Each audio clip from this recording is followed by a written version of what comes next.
Rangers and Celtic.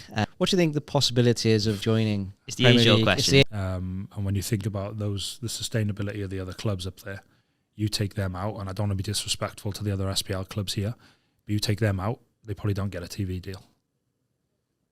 So what happens to the domestic game there if you lose those two? It's huge. Because I think when you look at the games on TV, on Sky, they tend to be Celtic or Rangers, and they're the ones that they show live up there. So that'll be a real challenge. Also, you've got to think of it from those two clubs' perspective.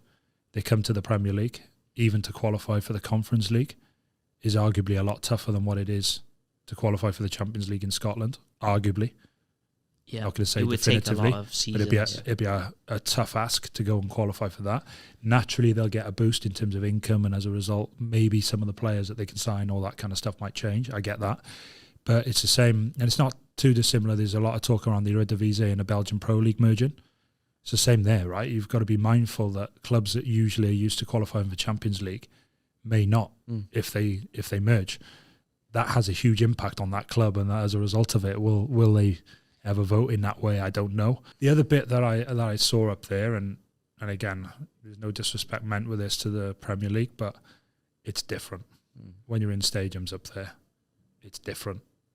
It's proper, passionate support. So what's it like a Rangers v Celtic fan? Proper atmosphere. Yeah, but all of them.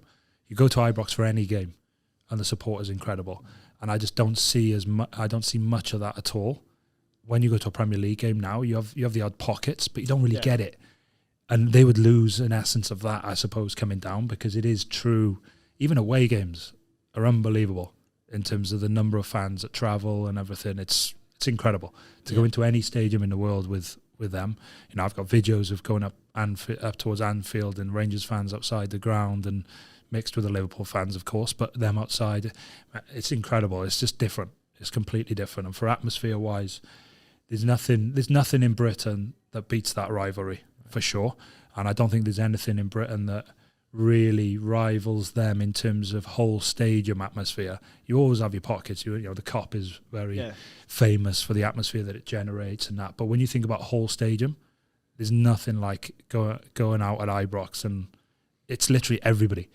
When they start to sing, everyone does. It's proper support all the way around the ground. There's none of this like that's the singing area and that's not, and whatever.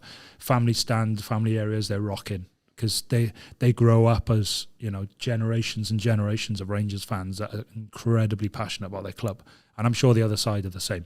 I just haven't spent enough time at their stadium to know. But that's what they would kind of lose, I think, if they came down, because it's a different environment now in the Premier League, and it doesn't mean it's worse, but if you want it from a fan's perspective, up there is special.